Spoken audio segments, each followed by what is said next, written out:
बहुत पुरानी बात है। एक छोटे से गांव में दो भाई रहते थे। बड़ा भाई शांतिलाल धनवान था। उसका आलीशान घर और संपत्ति की कोई कमी नहीं थी। छोटा भाई प्रीतम गरीब था। उसे दो वक्त की रोटी भी मुश्किल से मिलती थी। फिर भी प्रीतम दयालु और नेक दिल था। वो रूखी सूखी रोटी खाकर ईश्वर का धन्यवाद करता और मेहमानों का अपना हैसियत से स्वागत करता। शांतिलाल इसके उलट कंजूस और घमंडी था। उसे मेहमान और गरीब रिश्तेदार बिल्कुल भी पसंद नहीं थे। वो गरीबों को तुच्छ समझता था और अपनी दौलत पर इतराता था। एक दिन एक बूढ़ा आदमी गांव में आया और शांतिलाल के आलीशान घर का दरवाजा खटखटाया। हाँ बेटा, बेटा मैं बहुत लंबे रास्ते से आया हूँ, बहुत थक गया हूँ। क्या मुझे एक रात का आसरा और थोड़ा सा खाना मिल सकता है क्या? मेरे पास कुछ भी नहीं है, बस तुम्हारी दया की उम्मीद है बेटा। मदद करो बेटा, मदद करो। अरे बुड्ढे, क्या तूने मेरी हवेली को कोई धर्मशाला समझ लिया है क्या? मुंह उठा के दरवाजा खटखटा दिया। अरे तुम जैसे फक्कड़ गंदे कपड़े वाले यहाँ नहीं रुक सकते। मेरे पास तुम्हारी तरह भिखमंगों के लिए समय और जगह नहीं है। मेरी बात कान खोल के सुन। सामने जो टूटा फूटा घर दिख रहा है ना, वहाँ मेरा भाई प्रीतम रहता है। वो तुम जैसे गरीबों का स्वागत करता है, उसी के पास जाओ। चले आते हैं मुंह उठाकर किसी का भी दरवाजा खटखटाने। ठीक है बेटा, मैं तुम्हारी बात मानता हूँ। शायद प्रीतम के पास मेरे लिए जगह हो। धन्यवाद बेटा, धन्यवाद। हाँ, प्रीतम को तो भिखारियों से खास लगाव है। वो तुम्हें अपनी रूखी सूखी रोटी में से दो चार कौर दे देगा। अरे जाओ जाओ जाओ, मेरा समय बर्बाद मत करो।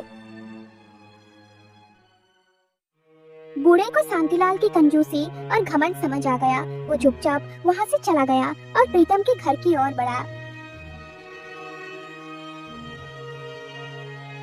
बूढ़े ने प्रीतम के टूटे फूटे घर का दरवाजा खटखटाया। प्रीतम मुस्कुराता हुआ बाहर आया। अरे बाबा जी, नमस्ते नमस्ते नमस्ते। आप कैसे आए? अरे बाप रे, बाहर बहुत धूप है। एक काम करिए, आप पहले अंदर आइए, अंदर आइए, अंदर आइए। धूप में काहे खड़े हैं, आइए ना।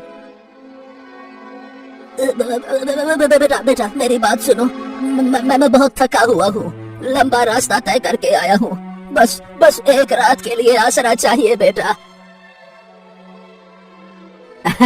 अरे बाबा, ये तो आपका अपना ही घर है। पहले अंदर आइए, बैठ के पानी पीजिए, थोड़ा सांस लीजिए लंबा लंबा। बहुत थके हैं, फिर बाकी की बात बाद में करेंगे। आइए आइए आइए।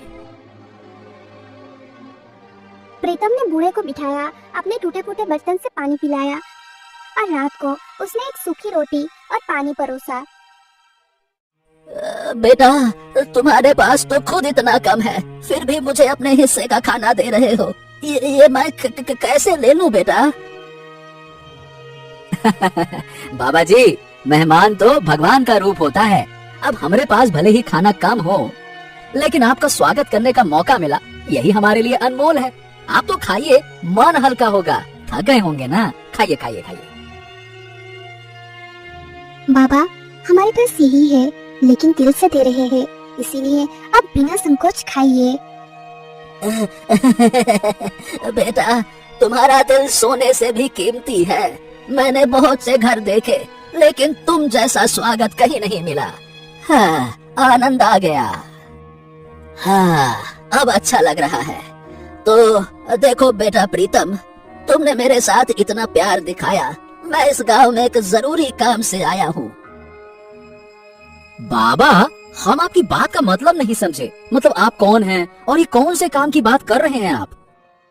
बेटा, मैं कोई साधारण बूढ़ा नहीं हूँ। 50 साल पहले मैं इसी गांव में रहता था। मेरे पास धन दौलत की कोई कमी नहीं थी। सोने के सिक्के, कीमती जवाहरात, सब कुछ था मेरे पास। मेरा एक भरा पूरा परिवार था, पत्नी थी, दो बच्चे थे। अच्छा, फिर क्या हुआ बाबा? आप यहाँ इतने सालों बाद क्यों लौटे भला? हाँ, एक दिन की बात है। मेरी पत्नी और मेरे बच्चे नाव से दूसरे गांव जा रहे थे। नाव पलट गई और मैं उन्हें बचा न सका। मैं उस दिन उनके साथ नहीं था बेटा, इसीलिए मैं बच गया, लेकिन वो हमेशा हमेशा के लिए मुझे छोड़कर चले गए। लेकिन उस दुख ने मुझे तोड़ दिया। मैंने दुनिया से नाता तोड़ लिया और तीर्थ यात्रा पर निकलने का फैसला किया। ओ बाबा, ये तो बड़ा भयानक हादसा हुआ। फिर क्या किया आपने? हाँ, फिर मैंने अपनी सारी दौलत को पास के एक जंगल में एक गुप्त जगह पर छुपा दी। सिर्फ एक सोने की ईंट अपने पास रखी ताकि उसे बेचकर तीर्थ यात्रा का खर्चा उठा सकूं। लेकिन जब मैंने एक सुनार को वो ईंट बेचनी चाहिए तो उसने लालच में आकर मुझ पर ही चोरी का इल्जाम लगा दिया और मुझे जेल में डलवा दिया। अरे बाप रे, ये तो सरासर अन्याय हुआ बाबा। आपकी बात क्या किसी ने ना सुनी?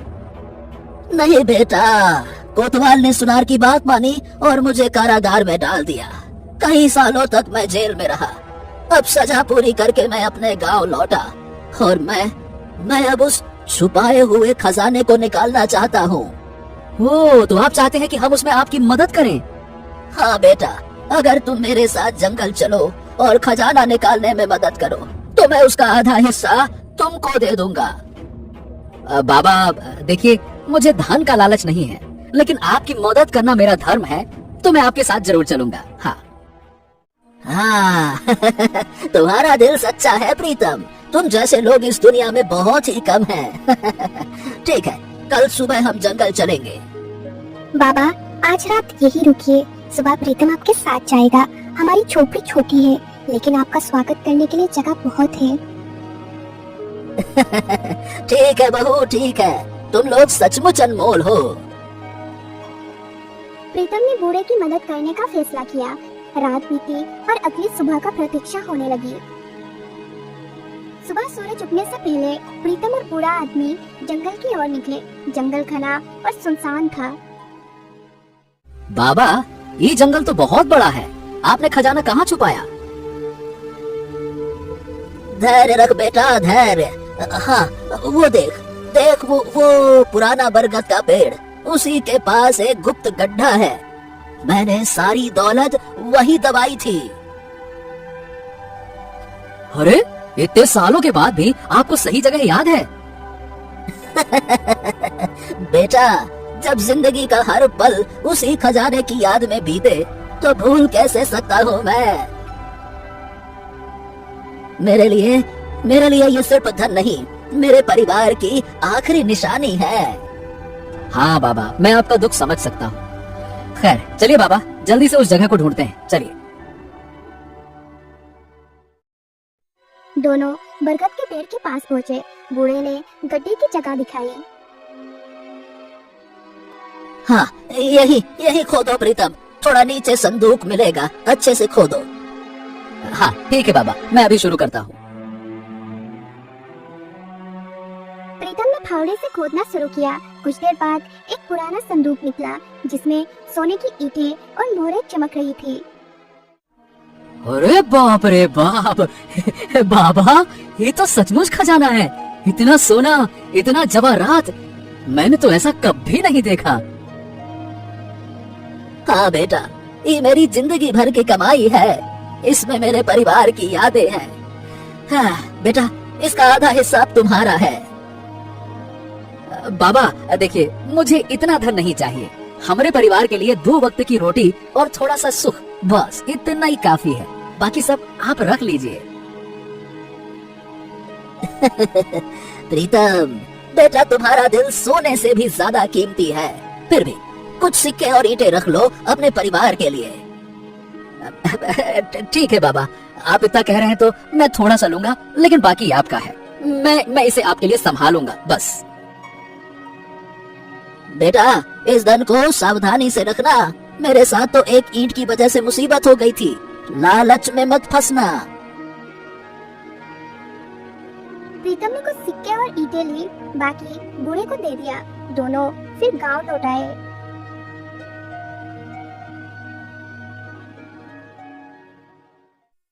अरे, ये क्या लाए हो? इतना सोना ये कहाँ से मिला आपको? अरे भाग्यवान, ये पूरा का पूरा बाबा का खजाना है। मैंने तो बस थोड़ा सा लिया है, वो भी बाबा ने कहा इसीलिए। बाकी बाबा का है। बहू, ये खजाना अब मेरे ज्यादा काम का नहीं। मैं इसे गरीबों में बांटना चाहता हूँ। प्रीतम, तुम इसे जरूरतमंदों तक पहुँचाने में मेरी मदद करो। बाबा, आप सचमुच महान हैं। हम आपकी बात मानेंगे। बूढ़े ने संदूक लिया और अगली सुबह चुपके से चला गया, लेकिन उसने प्रीतम से वादा लिया कि वो खजाने का सही इस्तेमाल करेगा। प्रीतम ने खजाने के कुछ सिक्कों से छोटा सा व्यापार शुरू किया। उसकी मेहनत और दृढ़ता से व्यापार जल्दी ही फैलने लगा। प्रीतम, तुम्हारी मेहनत और बाबा का आशीर्वाद रंग लाया। अब हमारे घर में सुख शांति है। हाँ, सही कहा भाग्यवान।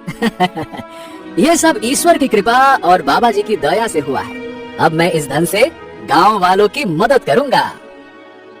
प्रीतम ने गरीबों को अनाज बांटा, बीमारों की देखभाल की और बच्चों के लिए एक छोटा सा पाठशाला शुरू किया। गांव वाले उसे बहुत सम्मान देने लगे। भैया, प्रीतम जैसा नेक इंसान तो इस गांव में कोई है ही नहीं। उस सब के लिए कुछ न कुछ करता है। गजब आदमी है वो। हाँ, पहले प्रीतम के पास कुछ नहीं था, फिर भी उसने हमें खाली हाथ कभी नहीं लौटाया। अब वो हमारा भगवान है, भगवान। अरे भगवान तो बस एक ही है, ऊपर वाले, सबका मालिक एक। ठीक है, और मैं तो देखो भाई अपना फर्ज निभा रहा हूँ। अगर मेरे पास है तो दूसरों को बांटना मेरा धर्म है। प्रीतम ने अपने टूटे फूटे मकान की जगह एक सुंदर घर बनवाया। वो मेहमानों का पहले से ज्यादा आदर सत्कार करने लगा। उधर शांतिलाल की कंजूसी और घमंड ने उसे गांव में अकेले कर दिया। लोग उससे दूरी बनाने लगे। अरे भैया, शांतिलाल को तो सिर्फ अपनी दौलत की पड़ी है। वो किसी की मदद नहीं करता। प्रीतम तो भाई उससे 1000 गुना बेहतर है। तभी तो सब कहते हैं दयालु प्रीतम। प्रीतम, तुम्हारी इज्जत अब 7 गांव में फैल गई है। लोग तुम्हें दयालु प्रीतम कहते हैं। अब भाग्यवान, ये सब ईश्वर की मर्जी है। हम तो बस वही करते हैं जो हमारा दिल कहता है। प्रीतम की तरक्की की खबर शांतिलाल तक पहुंची।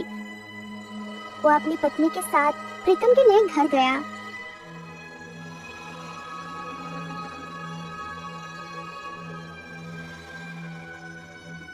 ए प्रीतम, ये तेरा नया घर, इतने सारे नौकर चाकर, इतना सामान, इतना पूरे गांव में सम्मान। ये बता रे, तू इतना अमीर कैसे हो गया है? पहले तो तेरे पास एक रोटी भी मुश्किल से थी। भैया, सब ईश्वर की कृपा है। मेहनत और दया से जो भी मिलता है वही मेरे पास है, बस। चाहे जितना अमीर हो जाओ, प्रीतम हमारी बराबरी नहीं कर सकता।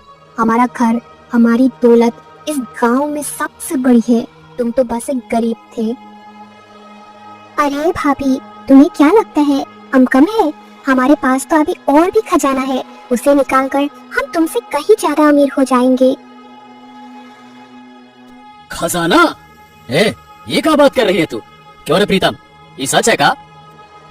अरे चुप रहो भाग्यवान, ऐसी बातें बाहर क्यों करती हो?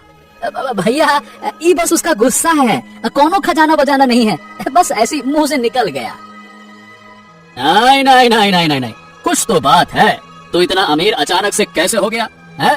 जरूर कोई राज है और मैं पता लगा के रहूंगा। शांतिलाल और उसकी पत्नी घर लौट गए। शांतिलाल की पत्नी ने जलन में आकर सारी बात अपने पति को बताई।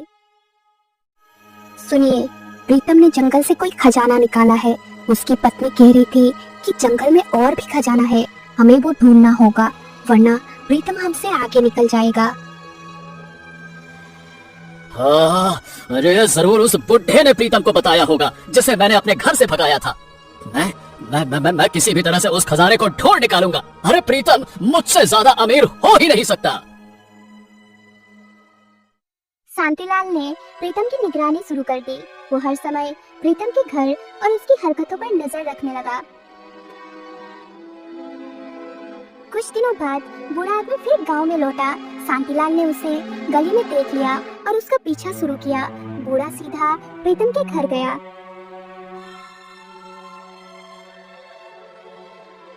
हाँ, बाबा आप फिर आ गए। देखिए, आपकी कृपा से मेरा घर अब सजा हुआ है। आप देखिए तो सही। अच्छा आइए आइए, अंदर आइए अंदर आइए। बेटा, मैं ज्यादा देर नहीं रुकूंगा, बस एक जरूरी बात बताने आया था। मेरे साथ जंगल चलो। बाबा आप कहें तो मैं अभी चलूं, लेकिन बाबा बात क्या है? हाँ बेटा, मैं शायद अब इस गांव में दोबारा ना आ सकूं। जंगल में एक और खजाना दबा है। मेरे जाने के बाद उसे निकाल लेना और सुरक्षित रखना। समय आने पर मैं तुमसे ले लूंगा। बाबा, आपका खजाना मैं आपके लिए ही संभालूंगा, आप निश्चित रहिए। मैं अभी आपके साथ चलता हूँ, चलिए। दोनों जंगल की ओर निकले। शांतिलाल छिपकर उनका पीछा कर रहा था। जंगल में बूढ़े ने प्रीतम को एक दूसरा बरगद का पेड़ दिखाया। हाँ बेटा, मैं शायद अब इस गांव में दोबारा ना आ सकूं। जंगल में एक और खजाना दबा है। मेरे जाने के बाद उसे निकाल लेना और सुरक्षित रखना। समय आने पर मैं तुमसे ले लूंगा। बाबा, आप तो निश्चिंत रहिए, मैं इसे सुरक्षित रखूंगा। लेकिन आप ये बताइए कि आप जा कहाँ रहे हैं? बेटा, अब मेरा समय पूरा हो रहा है। मैं तीर्थ यात्रा पर जा रहा हूँ और शायद अब ना लौटूं। तुम्हारा दिल साफ है, इसीलिए तुम्हें ये जिम्मेदारी दे रहा हूँ। बाबा, आपने हमको इतना कुछ दिया है, हम आपका एहसान कैसे चुकाएंगे? बस अपनी दयालुता और ईमानदारी को बनाए रखना, यही मेरा इनाम है। शांतिलाल ने ये सारी बातें सुन ली और खजाने की जगह याद कर ली और फिर वो खुशी खुशी अपने घर लौट गया। सुनती हो? अरे, मुझे खजाने का सारा भेद पता चल गया। अब वो दूसरा खजाना मेरा होगा, प्रीतम को कुछ ना मिलेगा। सचमुच अब हम इस गांव में सबसे अमीर होंगे। प्रीतम और उसकी पत्नी को उनकी औकात दिखा देंगे। घमंडी होने के साथ साथ वो औरत बहुत ही मूर्ख भी थी। इस घमंड में वो सीधा प्रीतम के घर गई और प्रीतम की पत्नी से कहने लगी,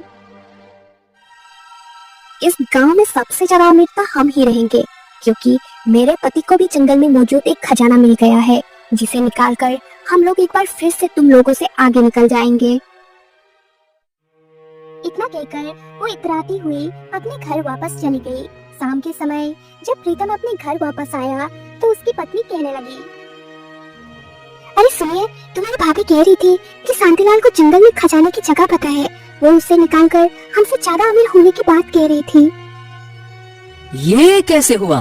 ओ, शायद भैया ने मुझे और बाबा को जंगल में देख लिया। मेरी गलती है, मैंने गुस्से में खजाने की बात कह दी थी, मुझे माफ कर दीजिए। ओहो, मैंने तुमसे पहले ही कहा था ना भाग्यवान, कि खजाने की बात किसी से ना करना है। अब हमें जल्दी करना होगा। आज रात ही वो खजाना निकाल लाऊंगा मैं, वरना भैया उसे हथिया लेंगे। आप सही कह रहे हो, लेकिन सावधान रहना, कहीं कोई देख ना ले। प्रीतम उस रात जंगल गया, बरगद के पेड़ के नीचे खोदा और दूसरा खजाना निकालकर घर ले आया। उसने उसे सुरक्षित छुपा दिया।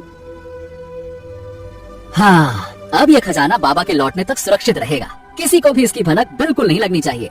सुन रही हो ना?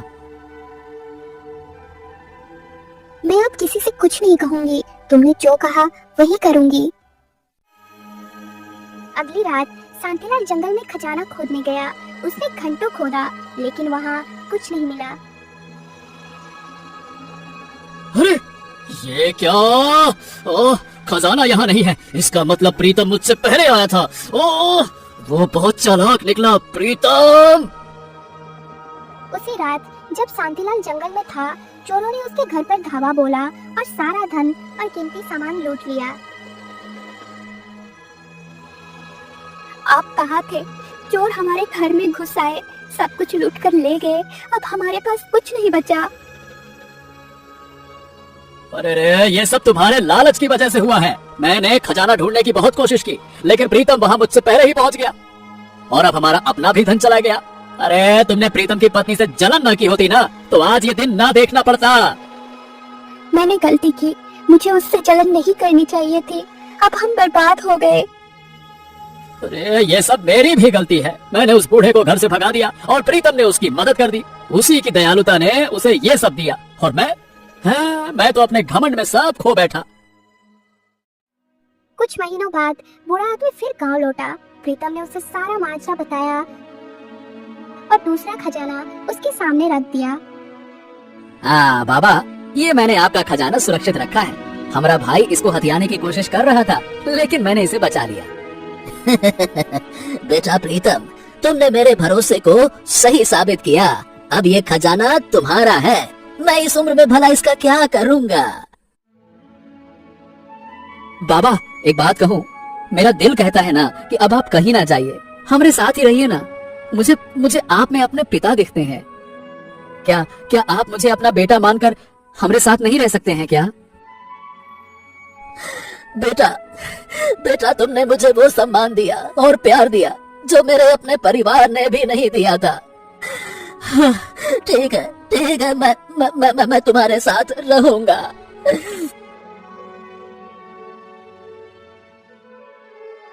बाबा, आप हमारे घर की शान है। आप ये घर आपका भी है। प्रीतम ने खजाने का अधिकतर हिस्सा गरीबों में बांट दिया। उसने एक आश्रम बनवाया जहाँ थके हुए यात्री और गरीब रुक सकते थे। बूढ़ा आदमी प्रीतम और उसकी पत्नी के साथ उनके घर में ही रहने लगा। शांतिलाल अपने लालच और घमंड के कारण सब कुछ खोकर गांव छोड़ गया। हाँ प्रीतम भाई, तुमने तो इस गांव का नाम ही रोशन कर दिया। तुम्हारी दयालुता की मिसाल तो हर जगह दी जाती है। प्रीतम बेटा, मेरे बच्चे, तुमने साबित कर दिया कि सच्चाई और दयालुता से बड़ा कोई खजाना नहीं। तुमने मेरा विश्वास जीता है बेटा। प्रीतम की कहानी 7 गांव में फैल गई। लोग उसे दयालु प्रीतम कहने लगे। वो बूढ़ा और अपनी पत्नी के साथ सुखी और शांतिमय जीवन बिताने लगा।